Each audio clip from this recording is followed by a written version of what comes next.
Hello दोस्तों, कैसे हो आप सभी। From today we are starting new series with the name of hashtag story time. इस सीरीज में मैं आपको कुछ रियल स्टोरी सुनाऊंगा जो मेरे साथ या फिर मेरे किसी दोस्त के साथ हुई हो, और ये सभी स्टोरीज रियल होंगी। इस स्टोरी में मैं आपको कुछ रियल स्टोरी सुनाऊंगा जो मेरे साथ या फिर मेरे किसी दोस्त के साथ हुई हो, और ये सभी स्टोरीज रियल होंगी और कोई भी स्टोरी फेक या हैंडमेड नहीं होगी। तो गाइज, आज की इस वीडियो में मैं आपको एक स्टोरी सुनाने वाला हूँ जिसका नाम है what happened if you caught by your parents while doing sex. क्या होता है अगर आप अपने माता पिता के द्वारा सेक्स करते हुए पकड़े जाते हो। तो फर्स्ट ऑफ ऑल मैं आपको बता दूं कि ये स्टोरी कोई फेक नहीं है, ये एक रियल स्टोरी है जो मेरे एक फ्रेंड के साथ हुई थी, और इस बात या घटना को काफ़ी साल बीत चुके हैं। तो चलिए शुरू से स्टार्टिंग करते हैं। तो हुआ ये कि मेरा एक दोस्त है। वैसे मेरे दोस्त तो बहुत सारे हैं, लेकिन जिसके साथ ये हुआ है मैं उसकी बात कर रहा हूँ। मैं आपको पहले उसका नाम बता दूँ तो उसका नाम है प्रकाश। तो उसकी जीएफ थी जिसे हम सेटिंग कहते थे। आप अपने दोस्तों की जीएफ को क्या कहते हो हमें नीचे कमेंट बॉक्स में कमेंट करके बता देना। तो कहाँ थे हम? हाँ, उसकी एक जीएफ थी जिसे हम सेटिंग कहते थे, जिसके साथ उसकी नई सेटिंग हुई थी, यही कुछ 1-2 महीने पहले।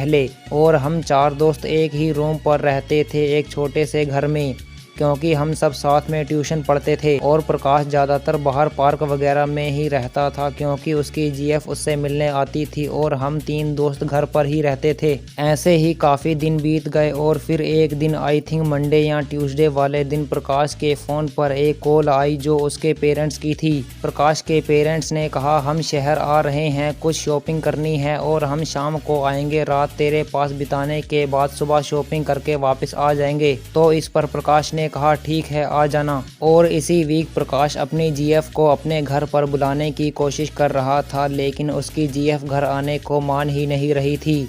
और फिर बहुत मुश्किल के बाद उसकी जीएफ मानी और संडे के दिन हमारे घर पर आने के लिए राजी हो गई। और फिर प्रकाश ने हमें बताया कि मेरी जीएफ इस संडे को घर आने वाली है, तो प्लीज़ तुम सब फुल डे के लिए घर से बाहर चले जाना। तो हमने कहा ठीक है, हम सब मूवी देखने चले जाएंगे। और फिर आया संडे का दिन जिस दिन ये कांड हुआ था। हम सभी दोस्त संडे के दिन लेट उठते थे और उस दिन भी करीब 8 बजे उठे, और देखा तो प्रकाश तो पहले से ही तैयार होकर बैठा पड़ा था और हमें बोल रहा था कि जल्दी उठो और निकलो, वो आने वाली होगी। हमने नाश्ता किया और तैयार हुए तो देखा 10 बज ही चुके थे। हम तैयार होकर निकलने ही वाले थे कि उसकी जीएफ आ गई, और फिर हम उसके सामने ही घर से चले गए। और देखते ही देखते करीब 1 से 2 घंटे बीत गए, और फिर वही हुआ जिसका आप सबको इंतजार है। हम तीनों दोस्त मूवी देख रहे थे कि हमारे पास प्रकाश की कॉल आई। तो हमने कॉल उठाते ही उससे पूछा कि कुछ हुआ या नहीं। तो उसने आगे से अब्यूजिंग वर्ड यूज़ किया जो मैं आपको यहाँ पर नहीं बता सकता।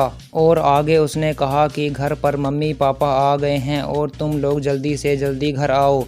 और फिर क्या था, हम घर पहुंचे तो देखा कि उसके मम्मी पापा अभी बैठे ही हुए थे। और हमने प्रकाश से पूछा कि उसकी जीएफ कहाँ है, तो उसने कहा कि वॉशरूम में। उसके पेरेंट्स को इस बात का पता नहीं था कि इस घर में कोई लड़की भी है। और प्रकाश की जीएफ करीब 3 बजे से लेकर शाम 6 बजे तक वॉशरूम में ही बंद रही। और हमने शाम को प्रकाश के पेरेंट्स से कहा कि हम सब शाम को वॉक करते हैं, तो आप भी चलिए हमारे साथ। और उसके पेरेंट्स को बहुत बार बोलने के लिए वो राजी हुए और हम चले गए वॉक पर। और प्रकाश ने कहा कि मेरी थोड़ी सी तबीयत खराब है, आप जाइए, मैं नहीं जाऊंगा। और हम तीनों दोस्त उसके पेरेंट्स को लेकर घर से बाहर गए, और फिर प्रकाश अपनी जीएफ को उसके घर छोड़कर आया। उस समय तो उसकी जीएफ ने उससे कुछ नहीं कहा, लेकिन अगले दिन ही उसकी जीएफ ने उससे ब्रेकअप कर लिया। तो गाइज, ये थी हमारी स्टोरी जिसे याद करके हमें आज भी काफ़ी हंसी आती है। आपको शायद हंसी आई होगी या नहीं ये तो नहीं पता, लेकिन अगर आपके साथ ऐसा कोई इंसिडेंट हुआ होता तो आपको भी काफ़ी फ़नी लगता। और इस इंसिडेंट के दौरान हमारे साथ बहुत सारे फ़नी मोमेंट्स भी हुए थे, जैसा कि किसी फ़नी मूवी में होता है। तो गाइज, अगर आपके साथ भी ऐसा ही कोई किस्सा या इंसिडेंट हुआ है स्कूल या कॉलेज में, तो आप हमें कमेंट बॉक्स में कमेंट करके बता सकते हैं। तो दोस्तों, अगर आपने अभी तक हमारे चैनल को सब्सक्राइब नहीं किया है तो जल्दी से सब्सक्राइब कर लें और पास वाली घंटी को बजाना बिल्कुल भी ना भूलें, क्योंकि हम आपके लिए ऐसी और भी फनी स्टोरीज की वीडियोस इस चैनल पर लाते रहेंगे। Thanks for watching this video guys and take care. See you soon in my next video.